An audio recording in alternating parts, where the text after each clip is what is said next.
The most disrespected person in America is the black woman. The most unprotected person in America is the black woman. The most neglected person in America is the black woman.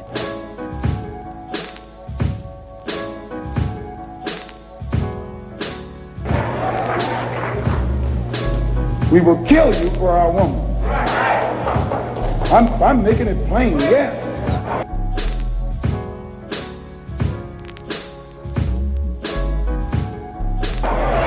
We will kill you for our woman.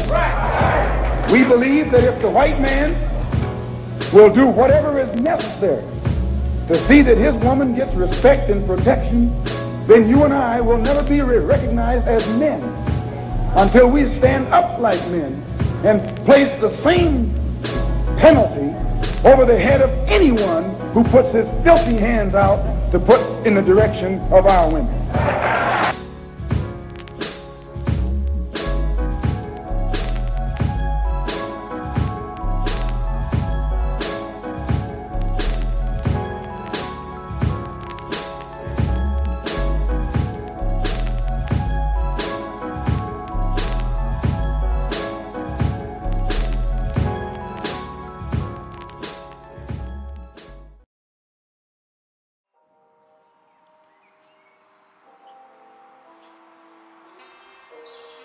No institution has done more in the course of human history to destroy the family structure than slavery.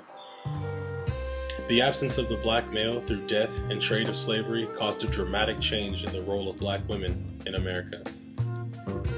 One example that we see of this today is Harriet Tubman. Harriet Tubman gave life to slaves blessed to be released from their bondage.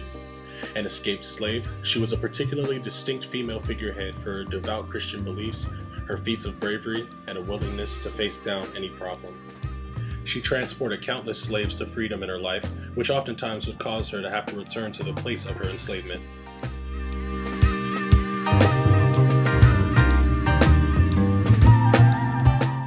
Women like Sojourner Truth, Harriet Beecher Stowe, Ida B. Wells, and others, they all epitomize the nature of strength brought on by terribly oppressive conditions. The black woman assumed a central pillar in the reestablishment of some type of family, more often than not alone or with other women around, transforming into the symbol of familial strength and virtue. It's important to note how girls became mothers at a young age, having been orphaned by the slave trade. They would be resigned to raising children while they were children themselves. Slavery had been a cruelly destructive force, but it unveiled an example that far too often is dulled by the tired examples of black women portrayed to our generation.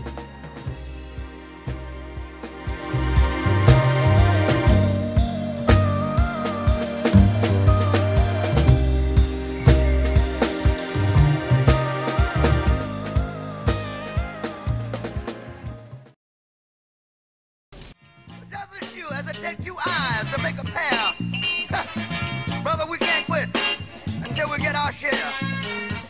Say it loud. Say it loud. The strength built by past struggles of black women remained steady throughout the civil rights movement. Voices amongst our sisters could be heard loud and proud. Don't have liberties, all the people don't have freedom, all the people don't have justice, and all the people don't have power, so that means none of us do. Provide the leadership to the people's revolution so he can take this country and change it. Turn it upside down and put the last first and the first last.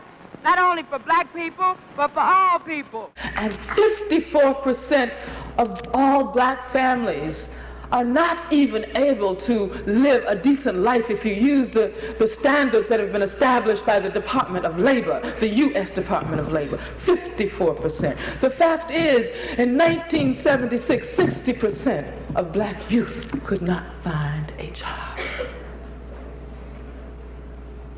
And you talk about black women, hey, you know, we haven't had it this bad in a long, long time.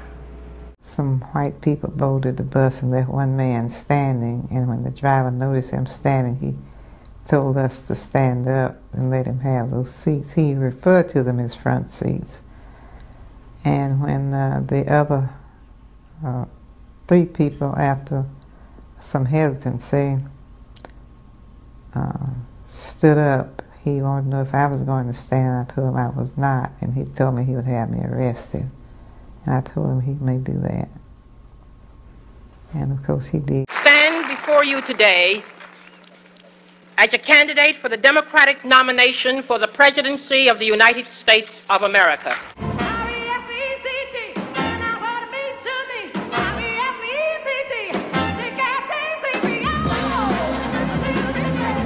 Mr. Chairman, and to the Credentials Committee, my name is Mrs. Fannie Lou Hamer, and I live at 626 East Lafayette Street, Rooseville, Mississippi, Sunflower County, the home of Senator James O. Eastland and Senator Stinnett. If the Freedom Democratic Party is not seated now, I question America. Is this America, the land of the free and the home of the brave, where we have to speak with our telephones off of the hook because our lives be threatened daily, because we want to live as decent human beings in America? Over the course of the next 40 years, from the end of the civil rights movement until today, black women face an onslaught of tactics from the mainstream to destroy their very being. Initiated by FBI counterintelligence, procured by the after effects of the Vietnam War, assembled by the 1980s crack epidemic, all packaged and sold by the sophisticated media of today. Just take a look.